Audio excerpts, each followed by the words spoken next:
saya kok yakin regulasi tentang penyiaran baik pada level undang-undang maupun di bawahnya hari ini dan selanjutnya pendulumnya itu ada di istana, gitu. Tidak lagi di Kominfo tapi di istana, gitu. Nah, saya juga melihat Kemkominfo ya dalam katakanlah 5 tahun terakhir ini terkait dengan isu-isu penyiaran termasuk digitalisasi itu menjadi faktor yang dependen menurut saya. Bukan faktor yang independen, faktor yang atau pihak yang ditentukan oleh pihak-pihak yang lain.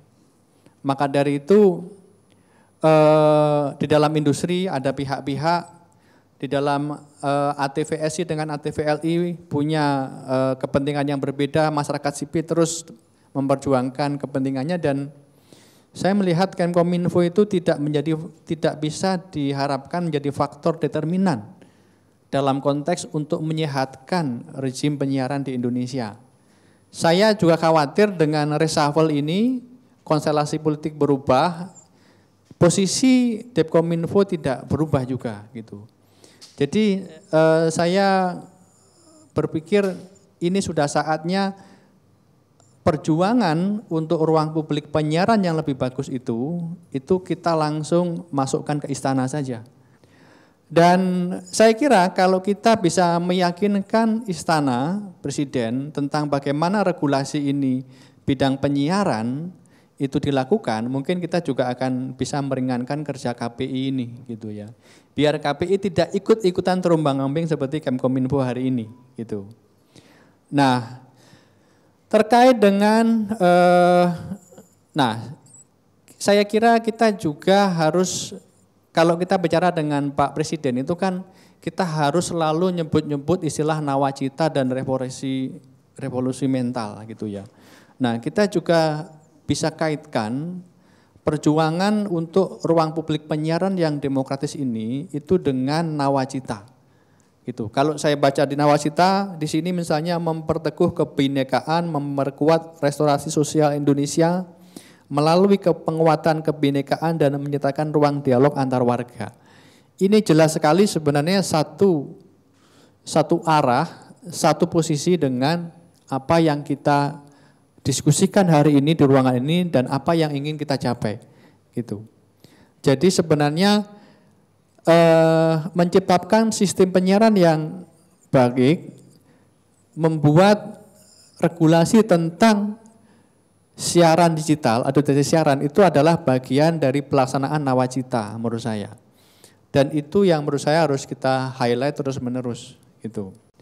Dan saya kira kalau kita bisa meyakinkan istana, presiden tentang bagaimana regulasi ini bidang penyiaran itu dilakukan, mungkin kita juga akan bisa meringankan kerja KPI ini gitu ya. Biar KPI tidak ikut-ikutan terombang-ambing seperti Kemkominfo hari ini gitu. Nah, terkait dengan saya kira kita juga harus kalau kita bicara dengan Pak Presiden itu kan kita harus selalu nyebut-nyebut istilah nawacita dan revolusi mental gitu ya. Nah, kita juga bisa kaitkan perjuangan untuk ruang publik penyiaran yang demokratis ini itu dengan nawacita.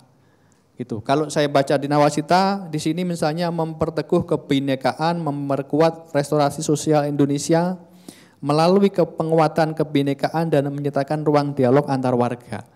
Ini jelas sekali sebenarnya satu arah, satu posisi dengan apa yang kita diskusikan hari ini di ruangan ini dan apa yang ingin kita capai gitu. Jadi sebenarnya menciptakan sistem penyiaran yang baik, membuat regulasi tentang siaran digital atau dari siaran itu adalah bagian dari pelaksanaan nawacita menurut saya. Dan itu yang menurut saya harus kita highlight terus menerus gitu. Nah, regulasi tentang siaran digital itu memang regulasi yang untuk konteks Indonesia sekarang itu sudah sangat terlambat gitu ya. Sesuatu yang harus kita terapkan 10 tahun lalu, 10 tahun lalu pun sebenarnya sudah terlambat apalagi hari ini gitu. Jadi kita tersandra oleh persoalan yang sebenarnya sudah harus diputuskan, sudah harus diterapkan di Indonesia sejak 15 tahun yang lalu gitu.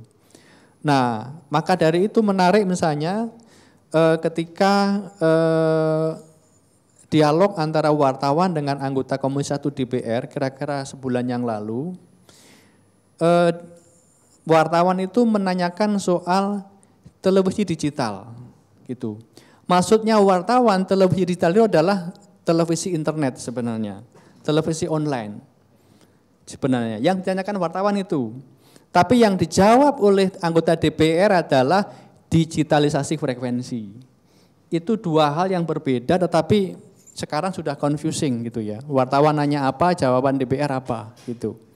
Nah, menurut saya mengusulkan diskusi dan regulasi tentang digitalisasi frekuensi di satu sisi dengan regulasi dan diskusi tentang televisi internet atau online television di sisi lain itu harus paralel dilakukan sekarang ini gitu. Dua-duanya menurut saya sudah urgent dan tidak bisa ditunda-tunda lagi itu. Jelas sekali televisi online itu sudah di depan mata kita gitu ya. Jadi Netflix, Google Play Movie, Amazon Video, CNN-ku dan lain-lain itu sudah di depan mata kita. Dan menurut banyak para pengamat, televisi internet inilah masa depan televisi kita. Dalam 5 tahun lagi mungkin tsunami atau kontraksi yang hari ini dialami oleh media cetak dan radio itu juga akan dialami oleh media televisi. Dalam arti revolusi digital terjadi begitu rupa dan kemudian itu mengubah landscape media komunikasi di Indonesia secara masif.